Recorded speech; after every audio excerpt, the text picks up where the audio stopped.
കേരളത്തിൽ തെരഞ്ഞെടുപ്പ് നടക്കുന്ന സമയത്തെല്ലാം നമ്മുടെ മാധ്യമങ്ങൾ ഒരു കാര്യം ചെയ്യാറുണ്ട്. വോട്ടെടുപ്പ് ദിവസം അതല്ലെങ്കിൽ തലേ ദിവസം, അതിനു മുമ്പ് തിരഞ്ഞെടുപ്പ് പ്രക്രിയ ആരംഭിക്കുന്ന സമയത്ത് ഒരു ബോംബ് പൊട്ടിക്കും നമ്മുടെ മാധ്യമങ്ങൾ. പ്രമുഖ മാധ്യമങ്ങളാണ് അതിന് മുൻകൈയെടുക്കാറ്. ഏതെങ്കിലും ഒരു പ്രമുഖ മാധ്യമം ഒരു വലിയ വാർത്ത കൊണ്ടുവരും. ആ വാർത്ത പിന്നീട് എല്ലാ മാധ്യമങ്ങളും ഏറ്റെടുക്കും. അത് സത്യമാകണമെന്നില്ല, കളവായിരിക്കും പൂർണ്ണമായും, അതല്ലെങ്കിൽ തെറ്റിദ്ധരിപ്പിക്കുന്ന വാർത്തയായിരിക്കും വരിക. എന്തെങ്കിലും ഒരു വാർത്ത വന്നേ തീരൂ. അതിന് എഡിറ്റോറിയൽ വിഭാഗം മാധ്യമപ്രവർത്തകർക്ക് നിർദ്ദേശം കൊടുക്കും. ഒരൊറ്റ കാര്യം മാത്രമേ ശ്രദ്ധിക്കേണ്ടതുള്ളൂ, ഇടതുപക്ഷത്തിന് എതിരെയായിരിക്കണം വാർത്ത എന്നത്. അങ്ങനെ കള്ളങ്ങൾ പടച്ചുവിടുക എന്നത് പതിവ് രീതിയായി മാറിയിട്ടുണ്ട്. ഇടതുപക്ഷത്തിൽ ആശയക്കുഴപ്പം സൃഷ്ടിക്കുക, ഇടതുപക്ഷത്തിന് എതിരായ പൊതുബോധം സൃഷ്ടിക്കുക, ഇടതുപക്ഷത്തിന് മറുപടി പറയാൻ സമയം പോലും നൽകാത്ത വിധത്തിൽ ഈ വാർത്ത അങ്ങനെ പ്രചരിപ്പിക്കുക, ഇതാണ് പതിവ് രീതി. അത്തരമൊരു വാർത്ത കഴിഞ്ഞ ദിവസം പാലക്കാട് ഇലക്ഷൻ നടക്കുന്നതിന് മുമ്പും പൊട്ടിച്ചു. അത് മറ്റൊന്നുമല്ല, ഇ.പി. ജയരാജന്റെ ആത്മകഥയെക്കുറിച്ചാണ്. ആത്മകഥ ഇതാ പ്രസിദ്ധീകരിക്കാൻ പോകുന്നു. ആത്മകഥയിൽ സർക്കാരിനെതിരെ രൂക്ഷ വിമർശനം, തന്നെ LDF സ്ഥാനത്ത് നിന്ന് മാറ്റിയതിൽ പ്രതിഷേധം അദ്ദേഹം രേഖപ്പെടുത്തുന്നു. എന്തിനേറെ പറയുന്നു, സരിനെ സ്ഥാനാർത്ഥിയാക്കിയതും തെറ്റാണ്, ഇതാണ് ആത്മകഥയിൽ പറയുന്നു എന്ന് പറഞ്ഞുകൊണ്ട് ചില ഭാഗങ്ങൾ മാത്രം ആദ്യം പുറത്തു വന്നു. ഇന്ന് 10 മണിക്ക് എല്ലാ പുസ്തകശാലകളിലും പുസ്തകമെത്തും, എല്ലാവർക്കും വാങ്ങിക്കാം. ഇതാ പുസ്തകം പ്രകാശിപ്പിച്ചിരിക്കുന്നു, പ്രകാശനം നടന്നിരിക്കുന്നു എന്നാണ് മാധ്യമങ്ങൾ നൽകിയ വാർത്ത. ഇ.പി. ജയരാജനെ പോലെയുള്ള ഒരാളുടെ പുസ്തകം, ആത്മകഥ, അത് പ്രസിദ്ധീകരിക്കുന്നത് ആരും അറിയാതെയാണോ? അത് പ്രകാശിപ്പിക്കുന്നത് നല്ലൊരു ചടങ്ങിലായിരിക്കണ്ടേ? കേരളത്തിലെ പ്രമുഖ രാഷ്ട്രീയ പാർട്ടി നേതാക്കളെല്ലാം ആ ചടങ്ങിൽ പങ്കെടുക്കേണ്ടേ എന്ന സംശയം ആദ്യഘട്ടത്തിൽ തന്നെ വന്നു. പിന്നീടാണ് ഇ.പി. ജയരാജന്റെ പ്രതികരണം വന്നത്. ഞാൻ അറിയില്ല, ഞാൻ എഴുതിയതല്ല വന്നിരിക്കുന്നത്, അതിൽ കൂട്ടിച്ചേർക്കലുകൾ വരുത്തിയിട്ടുണ്ട്, ഞാൻ എൻ്റെ പുസ്തകം പ്രസിദ്ധീകരിക്കാൻ ആരെയും ചുമതലപ്പെടുത്തിയിട്ടില്ല, ഈ പുറത്തു വന്നിരിക്കുന്ന പുറംചട്ട ഞാൻ കണ്ടതല്ല, ഇതിൽ പറയുന്ന കാര്യങ്ങൾ, പുറത്തു വന്നിരിക്കുന്ന കാര്യങ്ങൾ ഞാൻ കണ്ടതല്ല. ഇ.പി. ജയരാജൻ പ്രസ്താവന ഇറക്കി, പക്ഷെ ആരും വിശ്വസിച്ചില്ല. ഇ.പി. ജയരാജനല്ലേ രക്ഷപ്പെടാൻ പറയുന്നതാണ് എന്ന രീതിയിലായിരുന്നു മാധ്യമങ്ങൾ വാർത്ത നൽകിക്കൊണ്ടിരുന്നത്. വളരെ പ്രധാനപ്പെട്ട ഇലക്ഷൻ നടക്കുന്നു. പാലക്കാട് വോട്ടെടുപ്പ് നടക്കാനിരിക്കുന്നതേയുള്ളൂ, 2 ദിവസം മാത്രമാണ് ബാക്കിയുള്ളത്.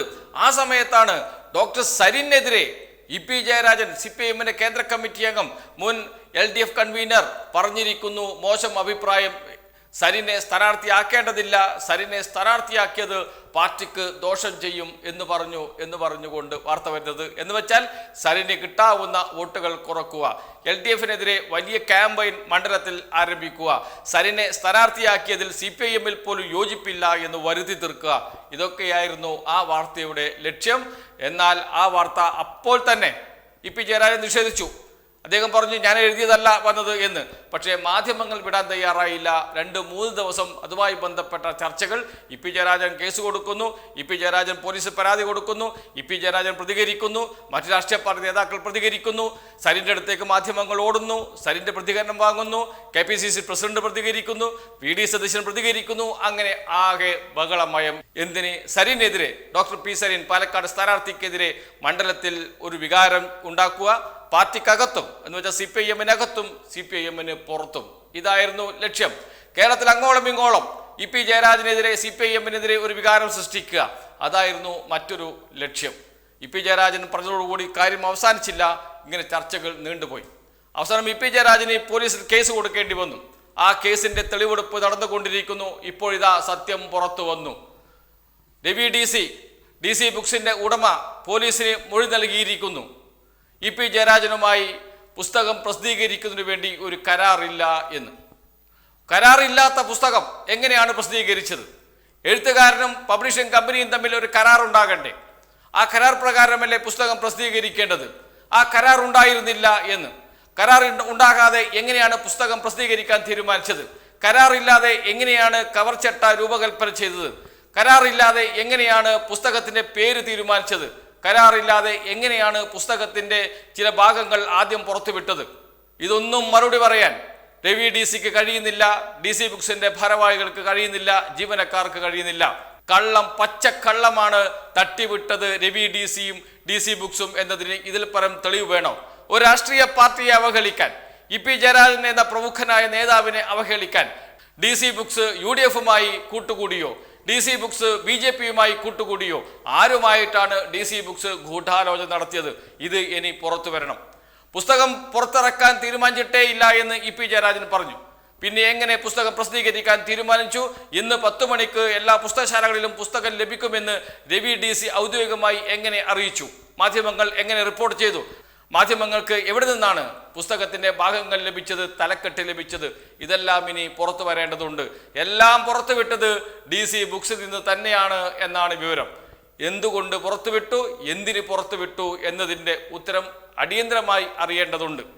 ഒരു രാഷ്ട്രീയ പാർട്ടിയെ അവഹേളിക്കാൻ, തെരഞ്ഞെടുപ്പ് നടക്കാൻ പോകുന്ന ഘട്ടത്തിൽ ആശയക്കുഴപ്പം സൃഷ്ടിക്കാൻ രാഷ്ട്രീയ എതിരാളികളുമായി DC ബുക്സ് ഗൂഢാലോചന നടത്തി എന്നാണ് EP ജയരാജൻ ആരോപിക്കുന്നത്. അത് ശരിയാണ് എന്ന് തെളിഞ്ഞു വരികയാണ്. EP ജയരാജനെ പ്രതിക്കൂട്ടി നിർത്താൻ ശ്രമിച്ചവർക്കുള്ള മറുപടിയാണിത്. CPIMനെ പ്രതിക്കൂട്ടി നിർത്താൻ ശ്രമിച്ചവർക്കുള്ള മറുപടി കൂടിയാണിത് എന്ന് പറയേണ്ടി വരും. ഏതായാലും ഒരു കാര്യം ഉറപ്പ്, അന്വേഷണം ഇവിടെയും അവസാനിക്കുന്നില്ല. ഇതിന്റെ രണ്ടാം ഘട്ടമുണ്ട്. പുസ്തകത്തിന്റെ EP ജയരാജൻ എഴുതിയെന്ന് പറയുന്ന പുസ്തകത്തിന്റെ മുഴുവൻ ഭാഗവും പുറത്തു വന്നു. 178 ഭാഗം, 178 പേജ് PDF പുറത്തു വന്നു. എല്ലാവരുടെ കയ്യിലേക്കും അതെത്തി. എല്ലാവരും ആ PDF മുഴുവൻ വായിച്ചു.